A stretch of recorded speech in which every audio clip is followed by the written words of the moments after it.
What is going on, my fellow comic book readers, collectors, and enthusiasts alike? I'm your host, Alt, here at Control-Alt-Defeat Comics, and it is another week, which means it is time for my weekly comic review show. That is right, this is the show where I review everything that released for this week that I read. This week reviewing everything that released for Wednesday, February 18th, 2026.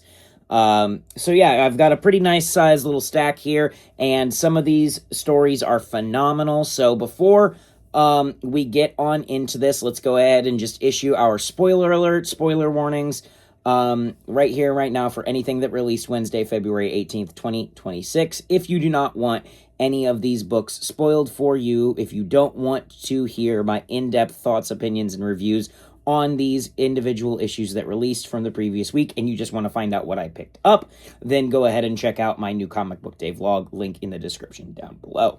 So, with that being said, before we get into the video proper, I do also want to issue an apology for the Top Tuesdays. It has just been very difficult for me to try and get caught back up after I've sort of missed the past couple with the illness and then the bat situation. So, for any of you who have really been looking forward to those Top Tuesdays, I apologize. I'm going to get back into the swing of things as of tomorrow. You will have a Top Tuesday tomorrow. I guarantee you that.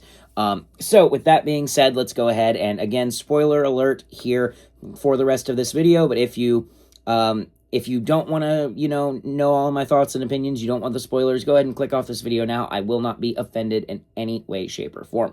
But if you are continuing on past this point, I'm going to go ahead and assume that you are okay with the spoilers. So let's go ahead and get on into this week's reviews. Starting off with, as we always do, the top of the stack, my number one favorite issue from the week, and that has gone to Ultimate Spider-Man issue number 24. That is right, for the first time in this series, Marvel takes the pick of the week. And I've got to say, I have absolutely adored Ultimate Spider-Man. It has been such a phenomenal story. Jonathan Hickman, as always, is just amazing on writing. And the artwork in this story is also phenomenal. You get the final culmination of this battle with the Kingpin and his forces. And it's very much a very Peter Parker way for the series, for the showdown, to end. And I really enjoyed that quite a bit. The art in this issue is also phenomenal. And I just really enjoyed where this series ended off. I think I'm definitely sad to see it go, but I also do not believe that it is gone permanently. I do believe it will come back in one way or another. And I loved it. I loved everything about this issue. I loved how well this capped off the series for me. I've got to give this issue a 10 out of 10. Moving on to my next pick from Marvel, it's going to go to Fantastic Four, issue number 8. This is Ryan North on writing with Humberto Ramos on arts, and this story has just been a lot of fun. I've really enjoyed Ryan North's Fantastic Four run. I'm enjoying this Invincible Woman story. This is part 3 of that. And in this, we learn the background of the Invincible Woman, which is essentially a version of Sue Storm, very similar to the mainline Marvel's Sue, with the exception being that that her powers went haywire, and she killed a lot of people from them, and it kind of drove her kooky. So, it definitely is, but the art in this it's just really good. I really like the emotional storytelling throughout this as well. It really paints a interesting picture of who this Invincible Woman variation of Sue Storm is. So, I've got to give that one a 9.5 out of 10. Was such a fun read. Absolutely adored it. Next up on the Marvel list, I just dropped it, on the Marvel list is going to be 1776, issue number 4.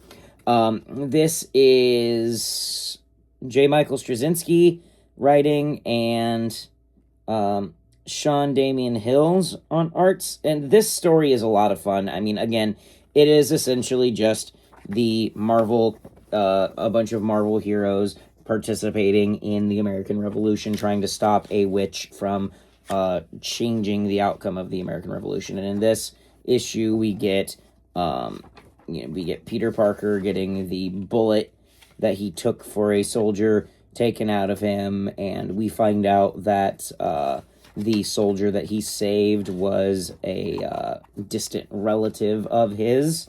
And yeah, it was very, very good. I really enjoyed this. I would give this a solid 8.5 out of 10. Next up for Marvel is going to go to Knull issue number 2.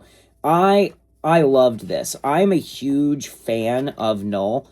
I love Knull, the symbiote god. He's such a fun character, and I think I also love Thanos. Thanos is another one of my favorite villains in Marvel. So I think right now we've got 3 of my favorite villains in Marvel, being Hela, Thanos, and Knull, all converging together. And I really enjoyed it. I really enjoyed this particular story. It just getting some more sort of backstory for Knull and this, like, god of light that he did battle against. We learn about Gorr's usurping of the All Black.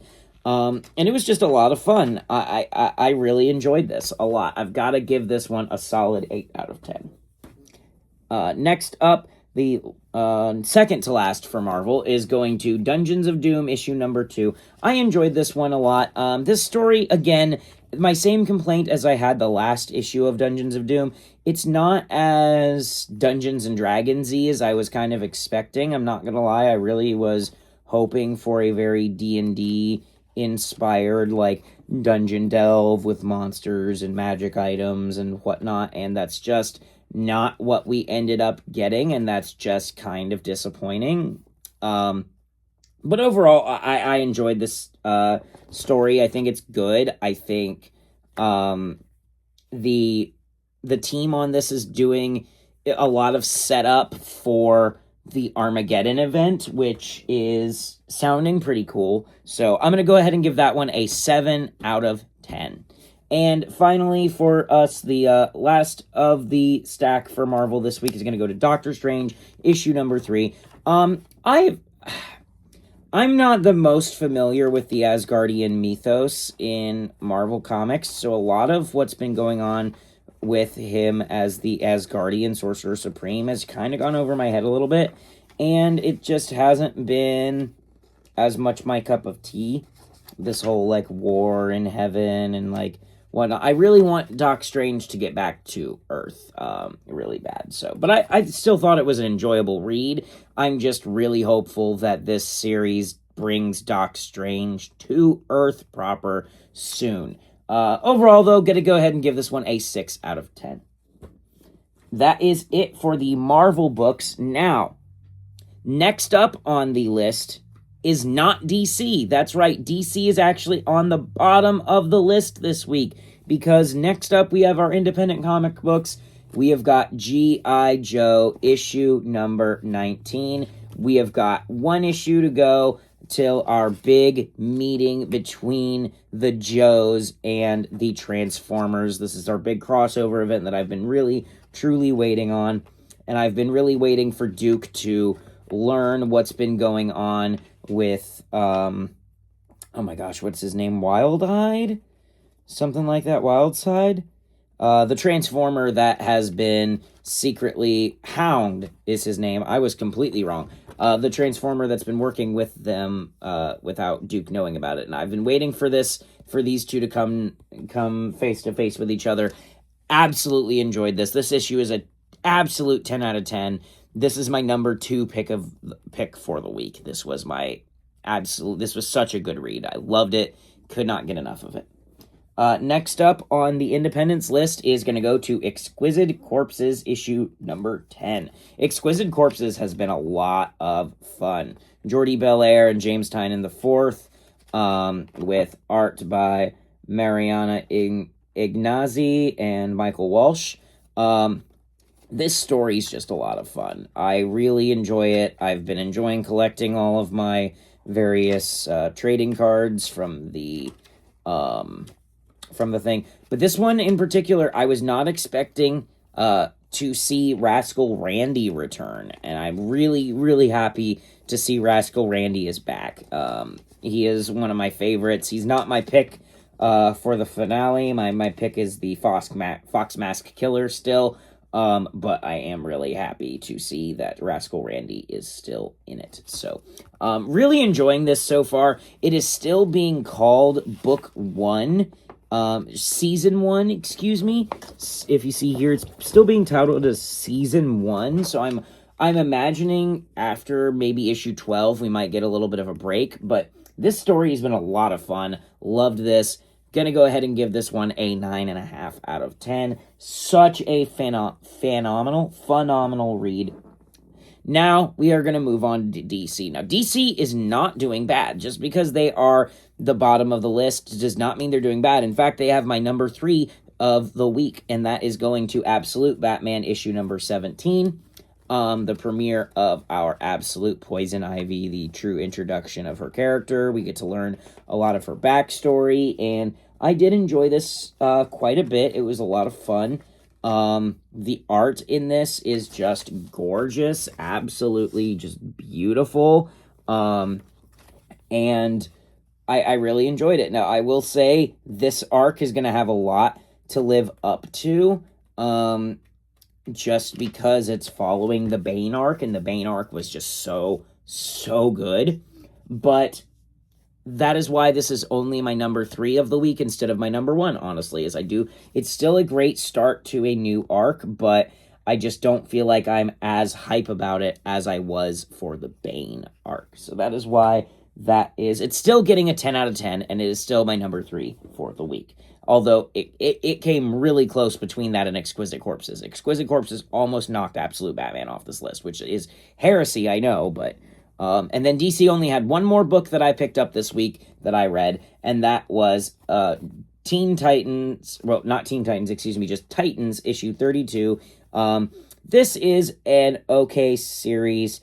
Out of the DCKO tie-ins, I feel like this is... You've got to have read some of the other tie-ins to get a lot of this, and it just... This was the end also of this creative team's run on Titans as well. And overall, I felt like as a finale to their run, it just could have... It left a little bit to be desired. It wasn't, as grandiose as I would like for a finale for a creative team that honestly did some really killer stuff with the Teen Titans, with the Titans, excuse me. So, but yeah, I have to still give this one. I'm going to go ahead and give this one a 5.5 out of 10. I thought it was still an enjoyable read. It wasn't like I didn't stop reading it. I didn't want to put it down, but it just wasn't as captivating as I think it could have otherwise been, which is why it is at my bottom of the list for the week. But that being said, that is going to end off my my video for the week. So thank you so very much for watching. Anybody who enjoyed this video at any point, please drop a like, comment, or subscribe. Any kind of feedback or commentary you can leave this channel is always greatly appreciated. I've recently hit 43 subscribers, so I want to take the time to say thank you so very much for anybody who watched my channel, saw some of my content, and went, this seems all right. I'm going to subscribe and watch more of this. Sincerely, from the bottom of my heart, that means so much to me. My goal is to hit 100 subscribers by the end of the year, and I am well on my way to that. So sincerely, anybody who has helped me in any way, shape, or form get myself further towards that goal, I just want to thank you so very much. I hope you enjoyed this video. I will see you tomorrow for my Top Tuesday. Have yourself a fantastic day, a fantastic week, and I will see you next time.